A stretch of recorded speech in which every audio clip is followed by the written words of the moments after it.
안녕하세요. 세상엔 운명 같은 인연이 있다고 굳게 믿는 50대 남자입니다. 저는 원래 운명이니 인연이니 하는 말은 유치한 감성에 젖은 사람이나 하는 말이라고 생각하던 사람이에요. 그런 제가 인연을 믿게 된 건 40대 중반 시절 우연히 겪게 된 한 가지 일화 때문이죠. 그 일이 제 인생에 얼마나 큰 파장을 불러일으켰는지, 저뿐 아니라 저희 가족에게까지 얼마나 큰 변화를 일으켰는지 들으신다면 아마 모두들 깜짝 놀라실 겁니다. 시간이 아무리 흘러도 마치 어제 일인 듯 생생했던 당시 일과 제게 찾아온 엄청난 인연에 대해 저는 많은 분들께 공유해보고 싶어 이렇게 사연을 보내게 됐어요. 제 어린 시절을 짧게 이야기하자면 그리 넉넉한 형편에서 자라지 못했습니다. 아버진 공무원이셨지만 어머니와 두 분이서 워낙 어렵게 시작했다고 하셨거든요. 특히 집안이 찢어지게 가난했다던 아버진 그래서인지 꽤나 잘인곱이셨어요. 사춘기 때 나름대로 그런 아버지께 불만을 가진 적도 있었는데 제 마음을 눈치챈 어머니는 어느 날 조용히 저를 불러 이런 말씀을 하시더라고요. 아버지가 싫으니? 그런 건 아닌데요. 아버진 가끔 너무 자식들한테까지 박하세요. 물론 그렇게 아껴서 두 분이 저랑 형규, 막내 성이 다 키워주시고 번듯한 아파트까지 장만하신 건 알겠는데 집안 형편이 나아지면 뭐해요. 아직도 휴지 한 칸에 아버지 눈치를 보는데요. 어머니는 충분히 불만을 가질 수 있다며 제 어깨를 토닥여 주셨습니다. 그리고 아버지께도 나름대로 이유가 있노라 말씀하시더라고요. 너희 할머니인 네 아버지 나타가 돌아가시고 할아버지도 네 아버지 13살 때 일찍 돌아가신 거 알지? 너무 일찍 고아가 된 네 아버지를 동네 어른들이 많이 안쓰러워하셨대. 그중 마음씨 좋은 동네 유지 어른 덕에 네 아버지는 어찌저찌 생활을 하고 고등학교까지 전부 마칠 수 있었단다. 아버지와 동네 오빠 동생 사이였다던 어머닌 서울에 먼저 상경한 아버지가 공무원 시험에 통과하고 얼마 되지 않아 아버지께 청원을 받으셨다더군요. 그렇게 결혼을 하고 몇 해 되지 않아 아버지께 많은 도움을 주셨던 동네 유지 어른이 그만 쫄딱 망한 뒤 병으로 돌아가셨다고 해요. 그때 네 아버지 충격이 무척 컸단다. 언젠간 꼭 돈을 벌어서 그 어른께 은혜를 갚고 싶다고 했는데 그 부자였던 양반이 그렇게 순식간에 폐가 망신하고 돌아가실 줄 누가 상상이나 했겠니. 가뜩이나 가난을 끔찍해 하던 네 아버진 그 이후로 더 가난이 두려워진 게다. 부모라도 너희와 같은 사람인데 어떻게 그렇게 약한 마음 하나도 품지 않고 살아갈 수 있겠니? 네가 아버지 좀 이해해다오. 너도 알잖니. 네 아버지 마음은 참 따뜻하고 착한 사람이라는 거. 게다가 어머닌 아버지가 소액이나마 결식 아동이나 불우이웃을 위해 꾸준한 기부를 하고 있다고 하셨습니다.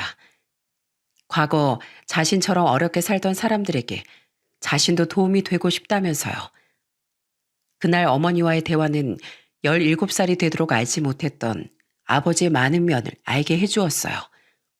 아버지의 마음이 이해가 갔고 한편으론 그럼에도 불구하고 아낀 돈을 선행에 사용하고 계신다니 아버지가 무척 존경스럽기도 했죠.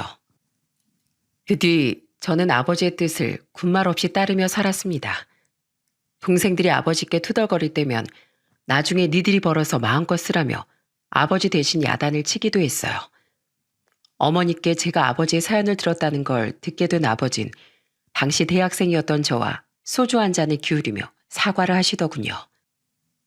미안하다 형배야. 그동안 이 구두쇠 아버지 아래에서 많이 힘들었지? 그런데도 내 이야기를 알고 이 아비를 이해해줘서 참 고맙구나. 아니에요 아버지. 저는 돈을 펑펑 쓸 수 있는 부자 아버지보다 아낀 돈을 선한 곳에 쓸 수 있는 제 아버지가 훨씬 좋고 자랑스러워요. 그렇게 말해줘서 고맙다. 우리 아들이 언제 이렇게 컸을꼬.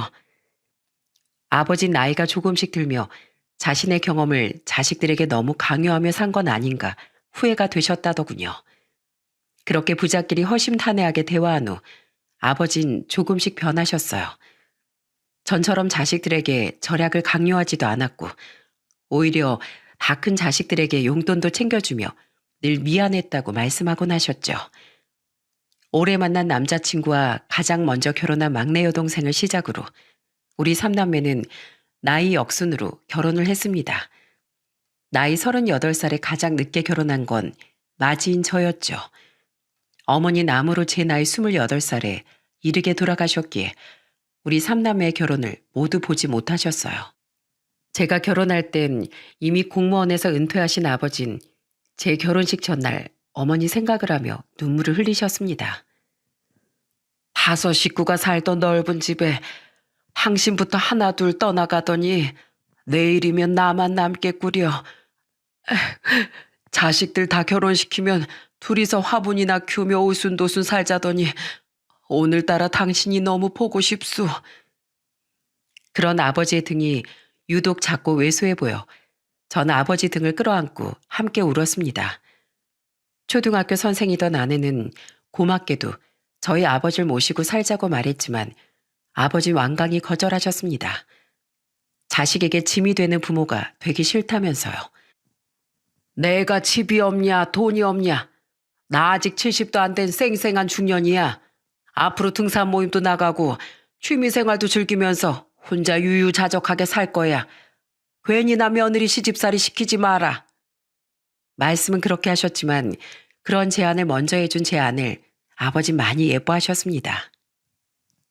그래도 혼자 남으신 아버지가 걱정이 되어 지방으로 이사가서 살고 있는 동생들과 달리 저와 아내는 아버지 댁 근처에 신혼집을 마련했어요. 그리곤 자주 아버지 댁을 오가며 아버지를 챙겼죠. 이 녀석들 좀 띄엄띄엄 오라니까. 이거 봐라. 우리 애나가 날 얼마나 자주 봤으면 이 해레비한테만 안겨 있으려고 하지 않니? 아버지 말로는 괜히 툴툴대시면서도 할아버지를 좋아하던 저희 딸을 품에 안고 좋아서 어쩔 줄을 모르셨어요. 남의 집 귀한 딸을 너무 자기만 옆에 끼고 사는 것 같아 죄송하다며 저희 처가댁에 좋은 선물들을 많이 보내기도 하셨죠. 멀리 대구에 사시던 장인 장모님은 우리 딸이 사랑받는 며느리가 된 것 같아 참 좋다고 늘 저에게 말씀하셨습니다. 다니던 회사에서도 착착 순서대로 진급을 하고 있으니 큰 걱정 없는 나날들이 이어졌어요. 그러다 나이 47살의 어느 날 제 인생을 송두리째 바꿔놓은 바로 그 사건이 일어났습니다. 친한 친구의 늦둥이 동생 결혼식에 초대받아 고속버스를 타고 원주에 다녀왔던 어느 날 말이죠. 내 지갑 어디 갔지? 아까 분명 외투 안주머니에 넣어놨는데. 서울로 돌아온 전 집에 도착해서야 지갑이 없어졌다는 사실을 알게 됐습니다. 터미널까지 저를 데리러 왔던 아내 차도 뒤져봤지만 지갑은 나오지 않았어요. 분명 터미널에 내려서 물을 살 때까지만 해도 있었는데 그 뒤 외투를 입지 않고 들고 다니다 빠진 것 같았죠. 지금 터미널에 가서 지갑을 다시 찾아보겠다고? 누가 발견하면 분실물 센터 같은 데 맡겨주겠지. 좀 기다려보자. 그래도 혹시나 누가 그냥 주워가면 어떡해. 그 지갑 장모님께서 생일 선물로 사주신 거잖아. 잃어버리면 안 돼. 나 다녀올게. 터미널에 전화해보니 분실물로 들어온 지갑 같은 건 없다기에 다급해진 전 옷을 챙겨 입고 터미널로 달려갔습니다. 그리곤 터미널 구석구석을 뒤지고 있었어요. 그런데 그때 딱 마른 할아버지 한 분께서 제 것인 것 같은 지갑을 들고 주위를 두리번거리고 계시더군요. 저는 얼른 다가가 할아버지께 여쭸어요.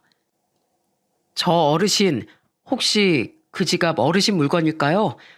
제가 아까 전에 지갑을 잃어버렸는데 제 거랑 똑같이 생겨서요. 아, 이 지갑 주인이 사장님이세요? 할아버진 확인해보라며 제게 지갑을 건네주시더군요. 지갑을 열어 확인한 뒤 제 것이 맞다고 하자 할아버진 다행이라고 말씀하셨어요. 여기서 이 지갑 주인 찾으려고 얼마나 오래 기다렸는지 모릅니다. 감사합니다, 어르신. 그냥 터미널 직원한테 맡기셔도 됐을 텐데 아무튼 덕분에 무사히 찾았네요. 사실은 죄송합니다, 사장님. 네? 뭐가요? 그런데 감사하다는 제 말에 할아버진 대뜸 고개를 제게 조아리듯 숙이셨습니다. 그리곤 당황한 제게 울먹거리는 목소리로 생각지도 못한 말을 하시더라고요. 우리 5살 손주가 굶고 있어서 라면 2개 사느라 지갑에서 2,000원을 멋대로 뺏어 썼습니다. 정말 죄송합니다. 손주가 이틀째 아무것도 못 먹었다 보니 제가 그만 해서는 안 될 짓을 했어요. 제가 폐지랑 공병을 주어서 돈을 버는데 어제 그제 제가 몸살이 나서 일을 못했거든요. 연락처 주시면 제가 그 돈은 반드시 갚겠습니다. 정말 죄송합니다, 사장님. 할아버진 그날은 어떻게든 돈을 벌기 위해 터미널 근처까지 나와 폐지를 줍다가 제 지갑을 발견했다고 말씀하셨어요. 그런데 유독 눈에 보이는 폐지가 없어 허탕을 치고 들어갈까 두렵던 차에 제 지갑 속 돈을 보고 유혹을 이기지 못했다고 했죠. 할아버지의 손엔 정말로 라면 2개가 덩그러니 들려있더라고요. 사정이 얼마나 힘들었으면 그러셨을까 싶어 마음이 아프더군요. 연세도 저희 아버지와 비슷하거나 많아 보이시는데 그런 분의 눈에 눈물까지 맺혀 있는 걸 보니 안타까운 마음이 밀려왔어요. 그래서 전 지갑에서 5만 원짜리 하나를 꺼내 할아버지께 건넸습니다. 어르신, 이거 얼마 안 되지만 보태 쓰세요. 제 지갑 찾아주신 사례입니다. 2,000원은 안 갚으셔도 돼요. 이렇게 제 지갑을 찾아주셨는데 제가 그걸 어떻게 받겠어요? 감사합니다, 사장님. 하지만 이 5만 원은 괜찮습니다. 하지만 할아버진 황급히 손을 내저으며 거절하셨어요. 결국 2,000원은 받지 않기로 하고 어영부영 할아버지와 헤어졌는데 자꾸만 발이 떨어지질 않더군요. 손주를 혼자 키우시는 건가? 폐지를 오늘 못 주우면 내일은 다시 굶으셔야 하는 건가? 반찬이 아닌 라면을 산 거면 집에 쌀도 없다는 소리 같은데. 몇 발자국 걸어가는 동안 정말 5만 가지 생각이 다 들었습니다. 결국 전 황급히 몸을 돌려 다시 할아버지께 달려갔어요. 저보다 걸음이 느렸던 할아버지 역시 얼마 가지 못하셨더라고요. 어르신! 전 할아버지를 부르며 손을 덥석 잡았습니다. 할아버지는 놀란 눈으로 저를 돌아보셨죠. 저는 숨을 헐떡이며 할아버지께 이렇게 말했어요. 어르신, 혹시 집에 쌀이 없으신 건가요? 예, 며칠 전에 떨어져서요. 그러면 어르신 댁이 혹시 어디실까요? 저랑 같이 가실까요? 예, 저희 집을요. 제가 감사의 보답으로 쌀을 좀 사드리고 싶어서 그래요. 돈은 안 받으신다니까 그렇게라도 보답을 하고 싶어요. 아닙니다. 안 그러셔도 되는데요. 그러지 말고 받아주세요. 어린 손주가 먹기엔 밀가루보단 쌀이 낫지 않겠습니까? 쌀 무거우니까 마트에서 같이 사서 제가 직접 댁까지 가져다 드릴게요. 저는 끝까지 할아버지가 거절할까 싶어 할아버지 손을 잡고 재빨리 제 차가 있는 곳으로 향했습니다. 할아버진 몇 장의 폐지가 올려진 철제 운반수레 끌고 당황한 표정으로 절 따라오셨죠. 그렇게 저는 마트에서 쌀을 산 후 할아버지 댁으로 갔습니다. 할아버지 댁은 차가 들어갈 수 없을 만큼 좁은 골목에 위치해 있더군요. 게다가 경사까지 가파른 언덕에 있어 그동안은 이 연로한 어르신이 어떻게 쌀을 사다 날랐나 싶더라고요. 언덕 골목골목을 지나 도착한 할아버지 댁은 굉장히 낡은 빌라에서도 지하층에 속해 있었어요. 그리고 할아버지를 따라 집에 들어간 전 그만 경악을 하고 말았습니다. 들어오세요. 쌀은 여기에 놓으시면 됩니다. 정말 감사합니다, 사장님. 할아버지 오셨어요? 고작 한 칸짜리 낡은 그 집엔 심지어 창문도 나 있지 않더군요. 방벽과 천장엔 곰팡이가 가득했죠. 게다가 그 방에 있던 사람은 삐쩍 마르다 못해 거의 뼈밖에 남아있지 않던 할아버지 손주가 끝이 아니었어요. 방 한쪽 구석엔 저보다 조금 어려 보이는 남자 한 명이 할아버지의 손주와 마찬가지로 앙상하게 마른 채 누워있더라고요. 사람이 왔는데도 고개를 들어보지도 않은 걸 보니 어디가 많이 아픈 사람 같았습니다. 할아버진 입을 틀어막은 저를 보고 민망한 목소리로 말씀하셨어요. 여긴 아까 말씀드린 제 손주고 저기 누워있는 사람은 우리 손주 애빈 제 둘째 아들입니다. 제 아들은 근육이 서서히 마비되고 결국 죽음에 이른다는 루게리병 판정을 받았어요. 벌써 병에 걸린 지 3년째인데 수중에 병원비로 쓸 돈이 바닥나 집에서 세상 떠날 날만 기다리고 있습니다. 루게리병 환자들은 보통 3, 4년을 넘기기 힘들어 한다더라고요. 이젠 혼자선 거의 움직이지도 못하고 말도 하기 힘들어 합니다.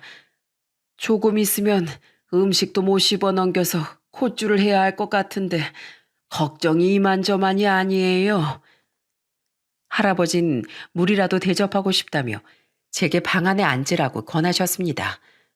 할아버지가 잠시 물을 뜨는 사이 할아버지의 손자는 못 먹어 힘이 없는 와중에도 저를 보며 호기심 어린 눈빛을 보내더군요. 넌 이름이 뭐니? 정강지우예요. 5살. 아저씨 누구예요? 아저씨는 박형배라는 사람이야. 반가워. 아저씨가 지우 할아버지께 도움을 좀 받았거든. 그 답례를 하려고 쌀을 사온 거야. 와, 신난다. 할아버지, 우리 드디어 밥 먹을 수 있어요? 저 너무 배고파요. 어르신, 제 물은 괜찮으니까 지우 밥부터 먹이는 게 낫지 않을까요? 그제 할아버진 아차차 하며 제게 물을 건네곤 후다닥 쌀을 밥솥에 앉히셨어요. 그리곤 제 앞에 앉아 밥 먹을 생각에 들뜬 손주의 머리를 쓰다듬으며 말씀을 시작하셨죠. 사는 꼴이 영 엉망이죠. 그래도 이 집이라도 없으면 우리 삼부자 길바닥에 나앉아야 할 겁니다. 실례지만 지우 어머니는 안 계신 건가요?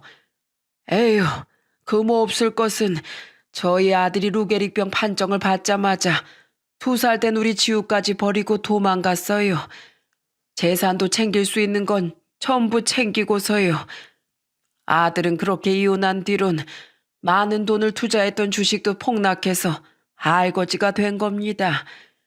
저는 작은 사업을 하다 몇 년 전에 부도가 나서 가진 게 빚밖에 없었는데 어떻게든 살려고 살던 전셋집을 빼고 이 집으로 아들하고 손주랑 같이 이사 왔어요.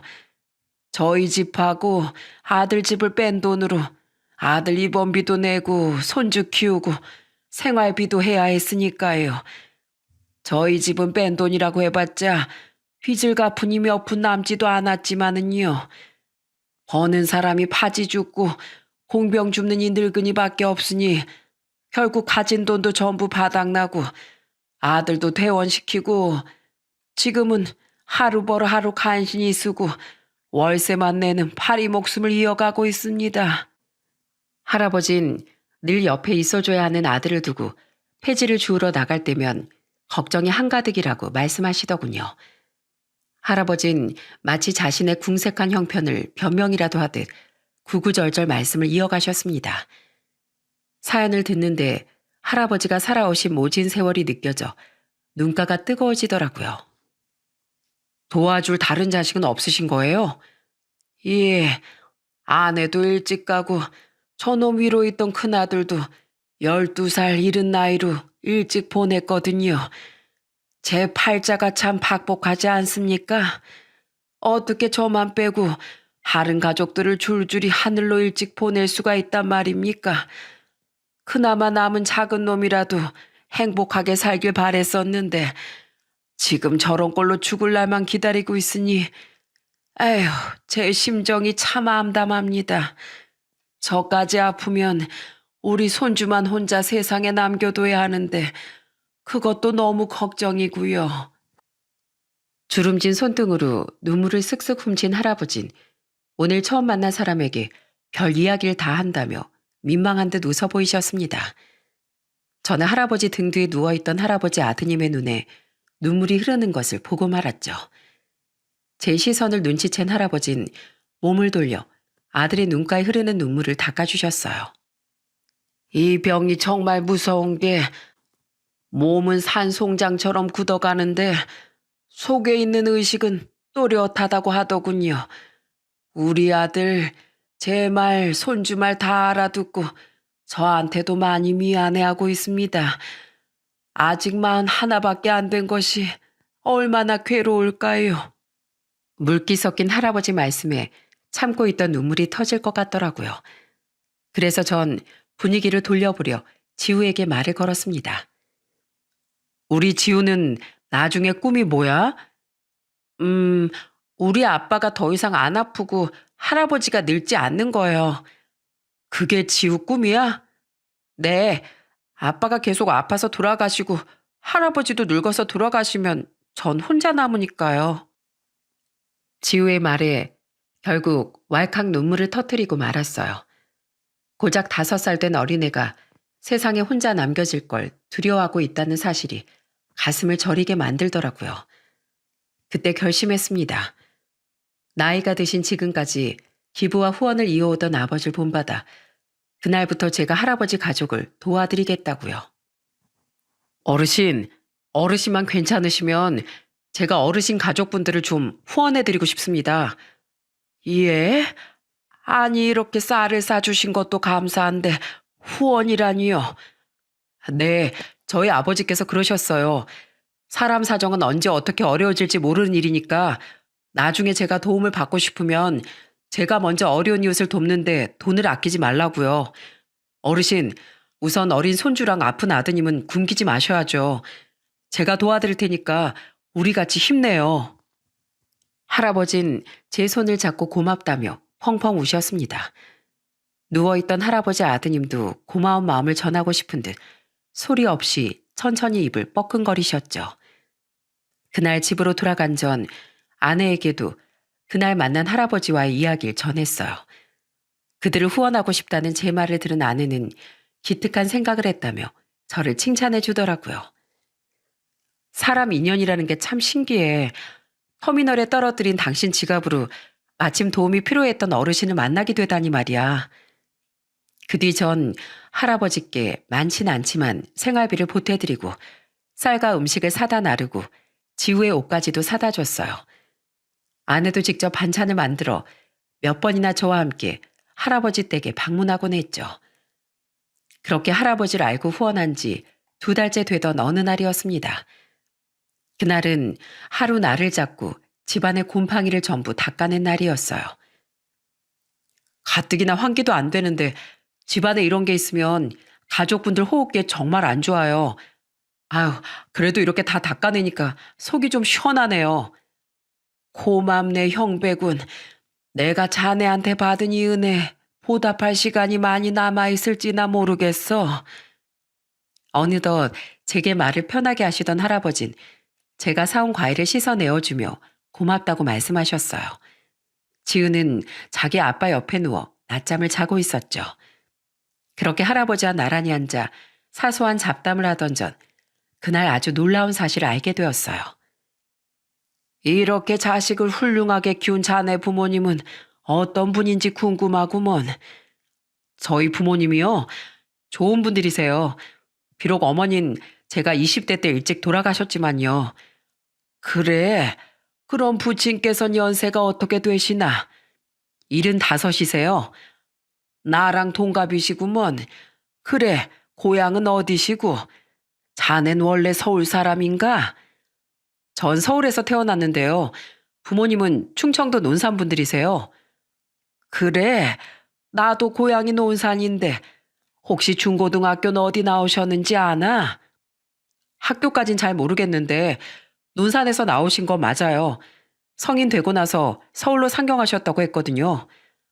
그럼 혹시 자네 부모님 성함이 어머닌 임향자 옥자 되시고 아버진 박장자 식자 되십니다. 박장식이? 장식이가 자네 부친이라고? 놀랍게도 할아버진 저희 아버지의 고향 친구분이셨던 거예요. 그것도 꽤나 절친한 사이셨다며 같은 동네에서 자랐던 저희 어머니도 아신다고 했죠. 할아버진 제게 이것저것 물어보셨습니다. 그래. 이렇게 찬찬히 뜯어보니까 확실히 재수 씨랑 자네 부친 얼굴이 보이는구먼. 세상에 이렇게 신기할 때가 자네가 바로 장식이 아들이었다니 근데 자네 모친은 왜 돌아가셨나? 재수 씨도 참 좋은 사람이었는데 자네 부친은 끝까지 공무원 생활을 하다 퇴직하신 겐가? 지금은 건강하시고 아픈 데는 없고. 할아버진 들뜬 어린아이 같은 표정이셨어요. 할아버지의 표정만 봐도 고향인 논산과 어린 시절 아버지와의 추억을 떠올리고 계신다는 걸 알 수 있었죠.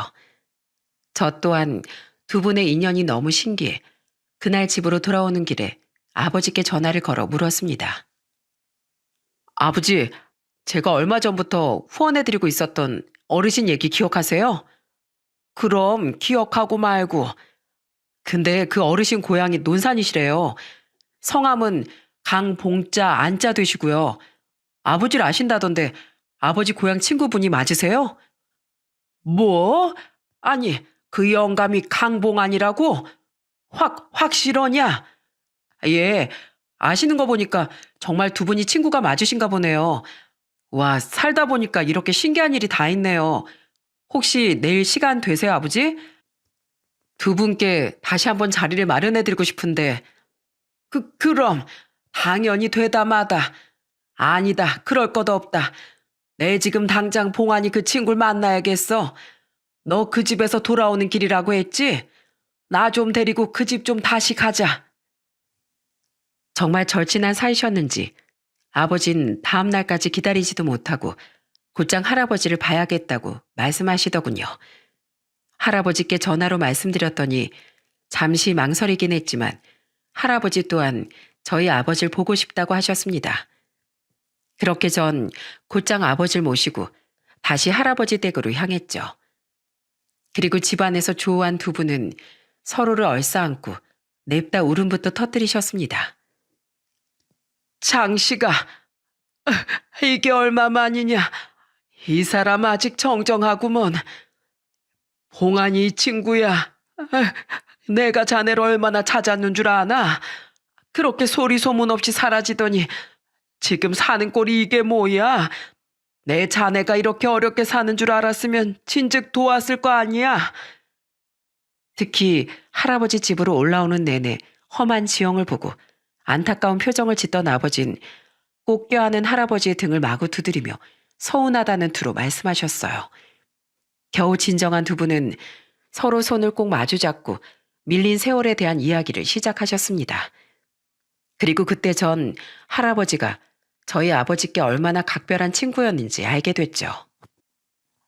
자네 사는 내용은 우리 형배한테 들었네.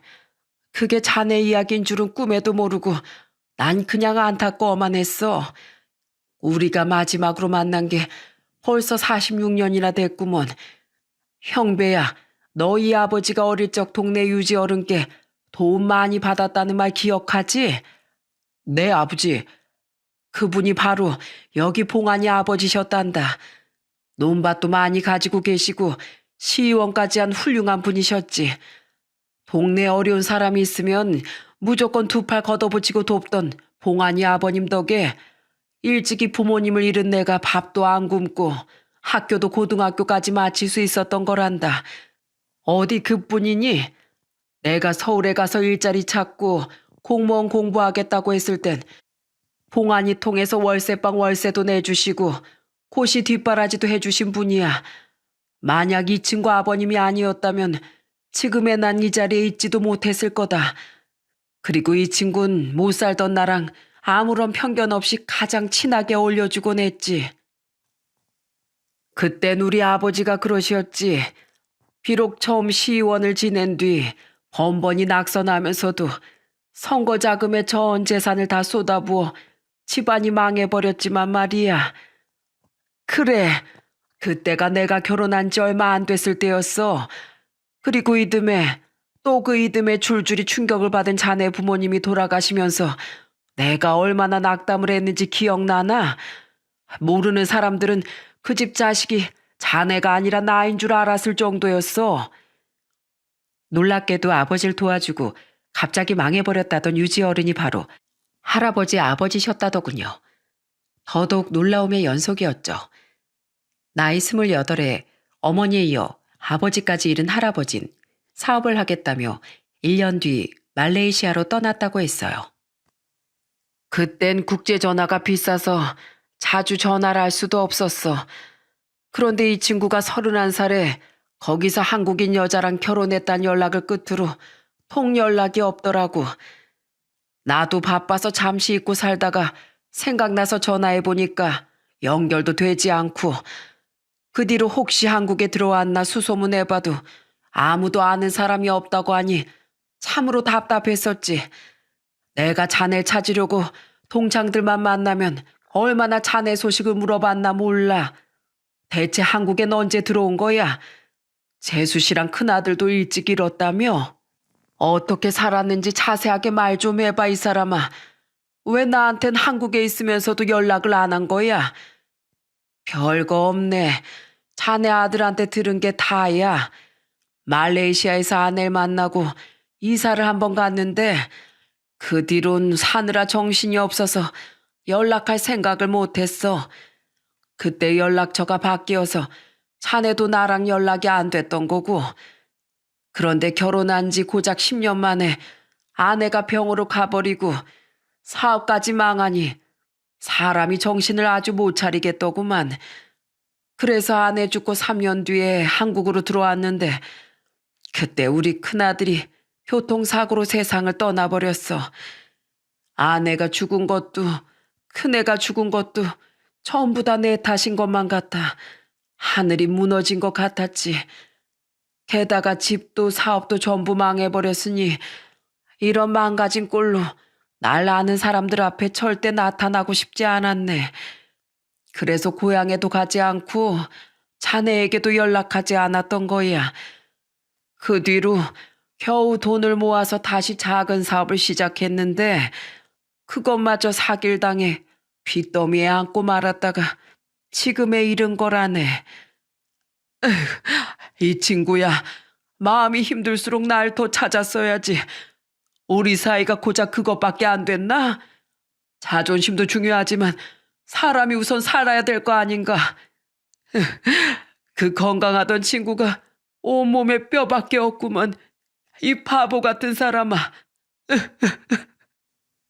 사연을 전부 들은 아버진 오열을 하며 할아버지의 어깨를 어루만지셨습니다. 그리고 멀뚱멀뚱 자신을 보고 있던 지우도 한 번 껴안고 누워서 눈물을 흘리고 있던 할아버지 아드님 손까지 한 번 꽉 잡아보셨죠. 할아버진 그런 아버지를 보며 힘없이 말씀하셨어요. 그래도 우연이라는 게 참 대단하구먼.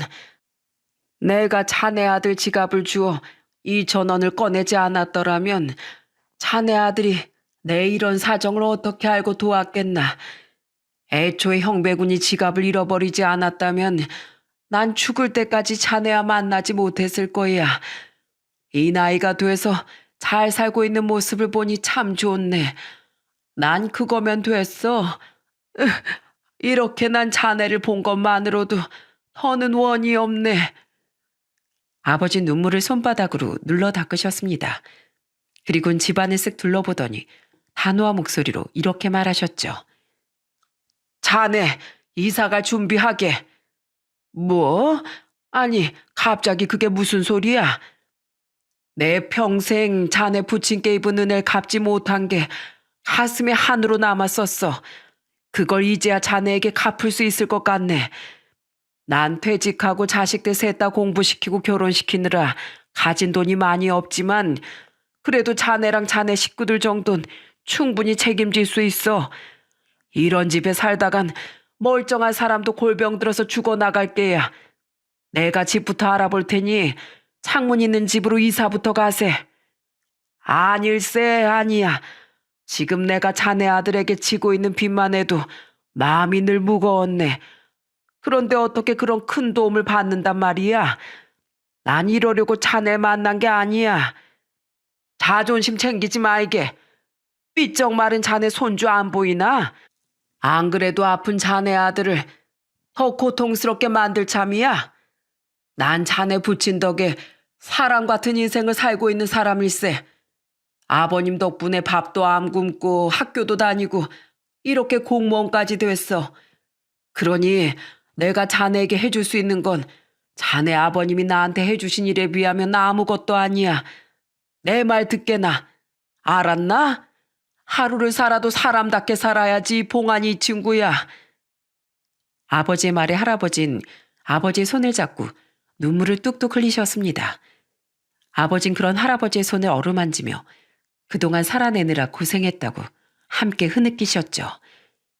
며칠 뒤 아버진 정말 할아버지 산부자에게 작은 전셋집을 하나 구해주셨어요. 저와 아내는 두 팔을 걷어붙이고 이사를 손수 도왔습니다. 비록 가진 돈이 많이는 없어 아버진 할아버지 아드님을 비싼 요양병원엔 보내드리지 못했어요. 대신 할아버지께서 폐지를 줍지 않아도 살아갈 수 있는 생활비를 다달이 드리고 거의 매일같이 할아버지 댁에 찾아가 지우를 돌봐주고 아드님 간병을 도와주셨죠. 두 분 댁이 모두 저희 집 근처라 저와 아내도 할아버지 댁을 자주 찾아가고 여전히 할아버지를 후원했어요. 에휴, 산소호흡기로 숨 연명하고 콧줄로 음식을 먹어야 하는 이놈 심정은 얼마나 찢어질고. 자넨 좀 괜찮나? 심신이 많이 힘들지? 그래도 전보단 지금이 훨씬 낫다네. 집안 공기도 깨끗하고 불안하게 아들 곁을 안 비워도 되고 무엇보다 지우랑 아들 녀석 굶길 걱정을 하지 않아도 된다는 게 너무 좋아. 게다가 자네가 이렇게 매일 와서 날 도와주니 힘들다고 생각할 겨를도 없네. 이게 다 자네랑 자네 아들 덕분일세. 이 은혜 내 죽어서도 잊지 않겠네.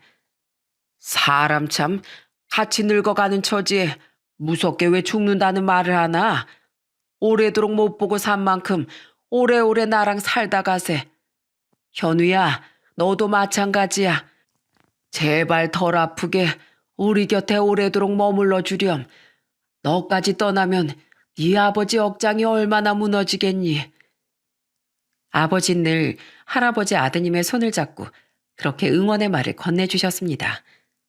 하지만 할아버지 아드님은 결국 전셋집으로 이사한 지 2년 만에 숨을 거두고 말았죠. 아드님 유고를 납골당에 안치시키며 할아버진 눈물로 작별 인사를 하셨어요. 현우야, 마지막까지 유언하나 제 입으로 말하지 못하고 얼마나 괴로웠니. 이 애비가 너무 못나서 널 더 편안하게 보살펴주지 못해서 정말 미안했다. 이제 거기 가선 두 다리로 마음껏 뛰어다니고 큰 소리로 웃기도 하면서 행복하게 살아. 네 엄마랑 우리 큰놈한테도 안부 전해주고 고생 많았다 내 아들. 할아버진 끝내 무릎을 꿇고 바닥으로 눈물을 뚝뚝 떨구셨어요. 지우는 허리 숙여 그런 자기 할아버지를 꼭 안아주었죠. 할아버지, 울지 마세요. 지우가 옆에 있잖아요. 아빠 이제 아프지 마세요. 그리고 다음에 꼭 건강하게 태어나서 또 저희 아빠가 돼주세요. 안녕히 가세요, 아빠. 고작 7살 된 어린애의 말에 그 자리에 있던 아버지와 저 그리고 아내까지 모두 눈물을 터뜨렸습니다. 그리고 할아버진 아드님을 보낸 후 지우와 함께 저희 아버지 댁에서 살게 되었어요. 아드님을 보내고 돌아오던 차 안에서 저희 아버지가 할아버지께 이렇게 말씀하셨거든요. 애 많이 썼네 이 친구야. 그리고 자네 지우랑 같이 우리 집에 들어와서 사는 거 어떻겠나. 나도 자네도 이제 살 날도 그리 많이 남지 않았을 텐데 같이 살면서 노년의 쓸쓸함이나 함께 달래세. 무엇보다 나랑 같이 살면 지우가 덜 외로울 거 아닌가. 만약 자네가 나보다 먼저 가게 된다면 내가 지우를 돌봐줄 수도 있고 말이야. 지우야, 할아버지랑 같이 살래? 할아버지가 장난감 많이 사줄게. 그렇게 이사를 한 후 어르신을 부르던 제 호칭엔 조금 변화가 생겼습니다. 저는 할아버지를 작은 아버지라고 부르게 됐어요. 제 아내 또한 작은 아버님이라고 부르게 됐고요. 거기엔 지우와 관련된 이유가 컸는데 지우가 저희 아버지를 큰할아버지라고 불렀거든요. 그리고 그 호칭을 가지고 두 분은 늘 투덕거리셨어요. 야, 박장식이, 아무리 생각해도 이건 아닌 것 같다. 내가 너보다 생일도 빠른데 왜 네가 우리 지우 큰할아버지야? 작은 할아버지지. 아, 치사하게 이 친구 또 그러는구만. 여기 애들 보는데 그런 거 가지고 꼬투리 잡는 거 창피하지도 않어? 내가 옛날부터 누누이 말했지. 난 내 아버지가 출생신고를 늦게 해서 그렇지. 원래는 자네보다 생일이 석 달이나 빨라. 그걸 어떻게 확인하나? 증거도 없는데. 아, 자네 지금 은근슬쩍 말 옮긴 거 다 봤네. 얼른 다시 제자리로 옮기지 못해? 참, 80 다 된 노인네가 눈만 밝아가지고. 그리고 자네, 이제 폐지 좀 그만 주러 다니라니까 왜 말을 안 들어? 우리 둘이랑 지우까지 셋이 먹고 살 돈은 나한테도 충분히 있어. 자네가 그러고 다니면 자식들만 욕먹는 거야. 아, 내가 손주가 있지. 자식이 어디 있어? 나 놀려? 왜 없어? 저기 있잖아. 형배랑 우리 어머만 안 보여? 내 자식이라서 하는 말이 아니라 저 정도로 나한테든 자네한테든 하는 애들 요즘엔 친자식이어도 드물어. 그건 자네 말이 맞지. 알았네. 내 더 이상 안 나감세. 두 분은 함께 장기도 두고 노인정도 다니며 서로 떨어질 줄을 모르셨습니다. 몇 번은 제가 두 분을 고향인 논산에 모시고 다녀오기도 했죠. 또 두 분은 집안에서 함께 화분도 많이 기르셨는데 가끔 토마토나 딸기도 직접 키워 저희에게 선물해 주기도 하셨어요.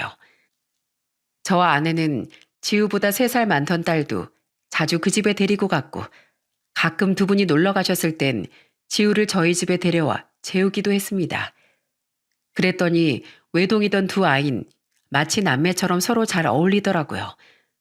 물론 가끔은 진짜 친남매처럼 싸우기도 하면서 말이죠. 야, 강지우, 너 또 내 일기장 표지에 낙서했지?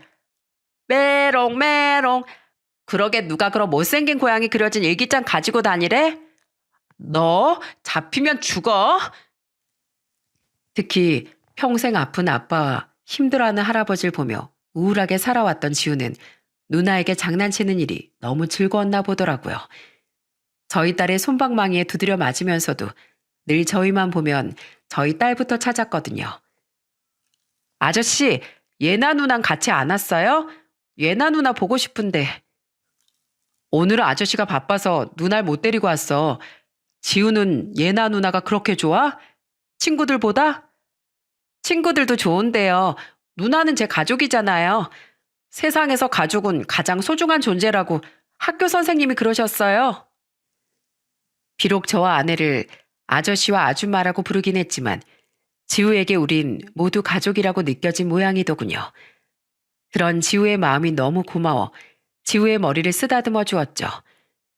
아버지와 작은 아버지가 함께 사시다 보니 제 두 동생의 가족 또한 작은 아버지와 지우를 당연히 만나게 됐습니다. 아버진 두 동생에게 작은 아버지를 자신의 은인이라고 소개하셨어요. 그동안 얼굴은 못 뵀어도 형이랑 아버지께 말씀 많이 들었습니다. 늦었지만 예전에 저희 아버지를 도와주셔서 정말 감사드립니다. 내가 도왔나? 내 아버지께서 도우셨지. 오히려 지금 매일같이 은혜를 입고 있는 건 나일세. 가족들만 모여야 할 명절에 괜히 나랑 우리 손주가 끼어 있어서 폐가 되는 건 아닌지 모르겠네. 에이, 무슨 그런 말씀을 하세요. 지금 저희 아버지랑 사시면 당연히 저희랑도 가족이나 마찬가지죠. 동생들과 재수 씨, 매제, 그리고 조카들 모두 작은 아버지와 지우를 거부감 없이 환영해 줬습니다. 그렇게 행복한 노년을 지내다 작은 아버진 아버지와 함께 산 지 5년 뒤 82세의 나이로 집에서 편안히 숨을 거두셨어요. 마치 잠에 빠진 것처럼 평온한 미소를 띠고 말이죠. 작은 아버지 장례를 치르며 저는 며칠 전 작은 아버지께서 제게 하신 말을 떠올렸습니다. 요새 자꾸 몸의 기운이 빠지는 것 같아. 살 날이 얼마 남지 않다는 게 느껴지네. 왜 그런 말씀을 하세요, 작은 아버지. 저희 아버지랑 오래오래 지우 다 크는 것도 보고 가셔야죠. 그건 너무 욕심 아니겠나. 형배야, 돌이켜보면 내 아버지가 망하신 후로 내 인생은 하루도 편할 날이 없었던 것 같아. 그런데 7년 전 널 만나고 내 인생이 변했어. 너랑 네 아버지를 만난 덕에 우리 둘째도 조금은 편안하게 보내줄 수 있었고, 우리 지울 마음 놓고 맡길 사람이 있어 내가 편하게 죽은 가족들 곁으로 갈 수 있을 것 같다. 형배야, 네 아버지 나처럼 많이 연로한 사람이다. 그러니 너무 많은 빚을 진 너에게 마지막으로 내 염치 없는 부탁 하나만 더 해도 되겠니? 무슨 부탁이요? 내가 가면 혼자 남게 될 우리 지우 부디 외면하지 말고 어른이 될 때까지만이라도 잘 좀 보살펴다오. 어릴 때부터 너무 많은 고생을 하고 산 아이인 거 너도 잘 알잖니. 부탁한다, 형배야. 작은 아버진 정말로 눈앞으로 다가온 자신의 죽음을 예견하셨던 것 같아요. 끝까지 자신이 아닌 손주 걱정뿐이던 작은 아버지의 모습이 떠올라 장례식 내내 눈물을 참기가 너무 힘들었죠. 장례식이 끝난 후 아버지 또한 저와 아내를 불러 이렇게 말씀하시더군요. 어머마, 아버마, 너희들 혹시 지울 입양할 생각이 있니? 봉안이 이렇게 보내고 만약 나까지 가버리면 그 어린 것이 또 얼마나 상처를 받을지 벌써부터 걱정되는구나. 아버지, 안 그래도 집사람이랑 상의했는데요. 저희 지우 자식으로 입양하려고요. 돌아가신 작은 아버지께서도 생전 제게 지우를 부탁하기도 하셨고, 지우는 이미 우리 가족이나 마찬가지잖아요. 맞아요, 아버님. 저도 지우 보면서 자꾸 마음이 짠했어요. 아무래도 엄마 손길이 많이 필요할 나이니까 더 지우가 마음에 걸렸던 것 같아요. 지우, 저희가 품을게요. 저희 친정 부모님도 이미 알고 계세요. 그리고 아버님, 예전에 제가 아버님 모시고 살고 싶다고 했던 말 기억하세요? 갑자기 그 얘긴 왜? 이번에 작은 아버님 보내면서 저랑 아범이랑 의논했어요. 이번엔 정말 아버님을 모시고 살 때가 된 것 같다고요. 아버님 연세도 많으신데 혹시 혼자 사시다가 무슨 일이라도 생기면 어떡해요. 아버님, 제가 며느리살이 안 시킬 테니까 이젠 저희랑 애들이랑 같이 살아주세요. 부탁드려요. 갑작스런 아내 이야기에 아버지 눈물을 터뜨리셨습니다. 그리곤 고맙다고 말씀하셨죠. 아마 쭉 혼자 사시다가 5년 동안 친구분과 즐거운 삶을 사셨으니 그 빈자리가 전보다 훨씬 크셨던 것 같아요. 그렇게 우린 지우를 입양했고 아버지 댁으로 들어가 합가를 했습니다. 저희의 입양 소식을 듣고 장인 장모님도 제 동생들도 모두 잘한 일이라며 응원해줬죠. 그렇게 셋이었던 우리 식구는 5이 된 지도 벌써 1년이 지났어요. 올해로 초등학교 6학년이 된 지우는 여전히 저희 아버지와 벌써 중3이 된 저희 딸과는 매우 잘 지냈는데 유독 저와 아내를 조금 어려워하더군요. 전엔 아줌마 아저씨였다가 갑자기 엄마 아빠가 되었으니 충분히 어색해할 만하다고 생각했어요. 여보, 우리 시간을 가지고 충분히 기다려주자. 다른 것도 아니고 지우 엄마가 되는 일인데 난 언제까지고 기다릴 수 있어. 그런 지우가 얼마 전 처음으로 저희에게 엄마 아빠라고 불러주었답니다. 주말을 맞아 다 같이 가평 나들이를 가기로 한 날 안방에서 아직 준비를 하고 있던 저와 아내에게 지우가 이렇게 말하더군요. 엄마, 아빠, 할아버지가 날 샌다고 빨리 나오시래요. 지우야, 너 지금 우리한테 엄마, 아빠라고 한 거야? 놀란 제 말에 지우는 얼굴을 새빨갛게 물들인 채 바닥만 쳐다보더군요. 그런 지우에게 너무 고마워. 저와 아내는 이제 정말 우리 아들이 되어준 지우를 꼭 안아주었죠. 끊임없이 고맙다, 고마워하며 눈물까지 흘리다 결국 밖에서 기다리던 저희 아버지께 안 나오냐 하는 호통을 듣기도 했다니까요. 아내와 제가 요즘 바라는 건 2가지입니다. 하나는 저희 아버지와 마찬가지로 연로하신 장인 장모님이 오래도록 정정하게 살아계시는 것. 또 한 가지는 우리 아이들이 밝고 건강하게 자라주는 거예요. 특히 일찍이 친가족을 모두 잃는 아픔을 겪은 우리 지우가 행복할 수 있도록 저와 아내는 최선을 다해 좋은 부모가 되어줄 생각이랍니다. 끝까지 손주 걱정을 하던 작은 아버지께서 그런 저희를 보고 부디 걱정을 내려놓으셨으면 좋겠네요. 터미널의 한 할아버지와 인연은 이렇듯 저희 아버지의 오랜 친구를 되찾아 주었고 저와 아내에게 귀엽고 의젓한 아들을 만들어 주었습니다. 실제로 겪어보니 세상엔 이런 운명 같은 인연이 정말로 존재하더군요. 그러니 여러분께서도 무심코 스쳐보낼 법한 인연도 늘 눈여겨 살펴보셨으면 좋겠어요.